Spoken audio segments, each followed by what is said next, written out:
So kunyari, mag-draw tayo ng number 18. So ilagay natin 18. Kung makikita nyo guys, makikita nyo yung 18 na nilagay ko is andyan na sa screen ng phone.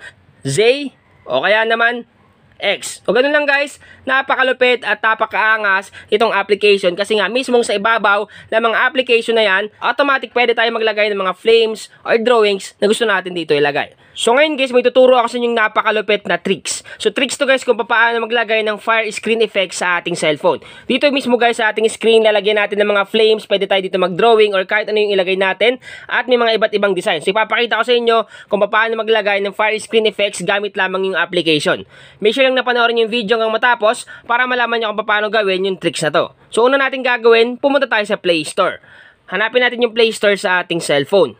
Pag makita na natin, tap lang natin yan. Ngayon, pag nag-open nyo yung Play Store, pumunta naman tayo sa search bar or search engine sa taas. So, ito yon, click lang natin.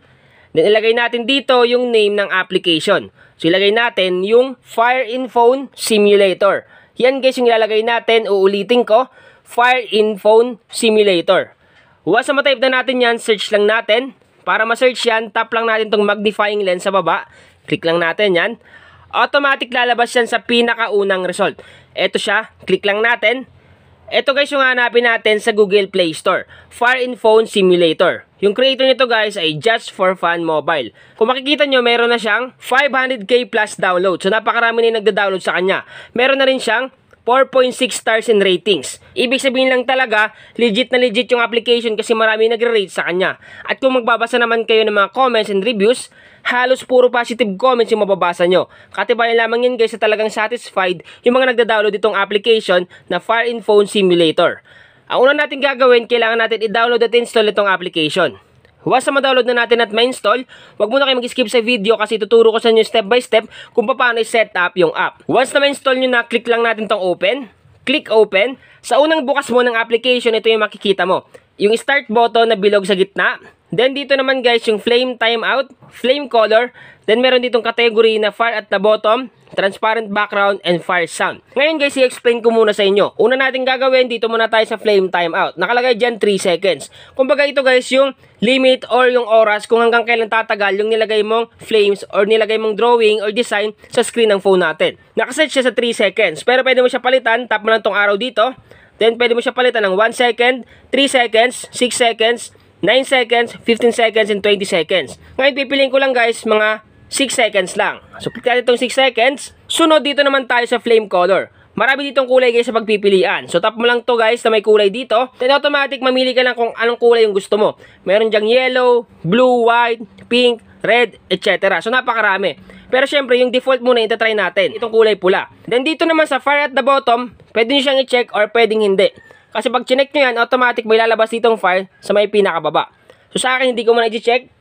Then dito naman dapat naka-check talaga yung transparent background para maganda tingnan at makapag-draw tayo ng mga flames, drawings, or designs sa screen ng phone natin. Dito naman guys, optional lang yung fire sound kung gusto nyo merong sound or wala. So sa akin, hindi ko nalalagyan. Ngayon, once na ma-setup mo na dito, i-click mo na tong start button. So click natin tong start.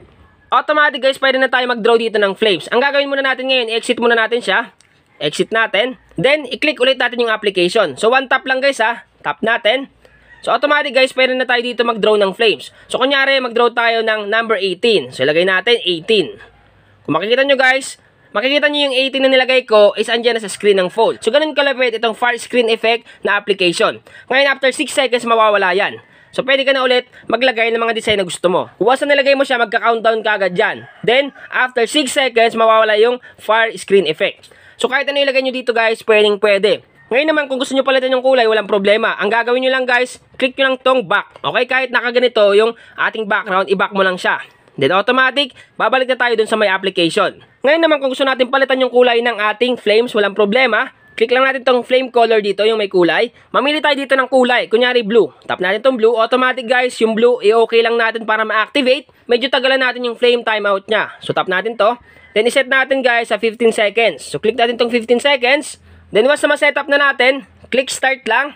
So, kahit anong ilagay nyo dito guys, pwede. So, pwede kayo maglagay dito ng mga guhit, zigzag, letter Z. So, kahit ano guys, pwede. Kumbaga, maglalagay kayo ng design sa screen ng phone nyo.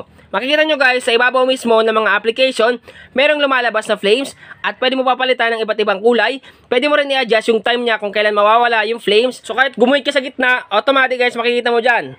Yan, guhit ka lang ng guhit.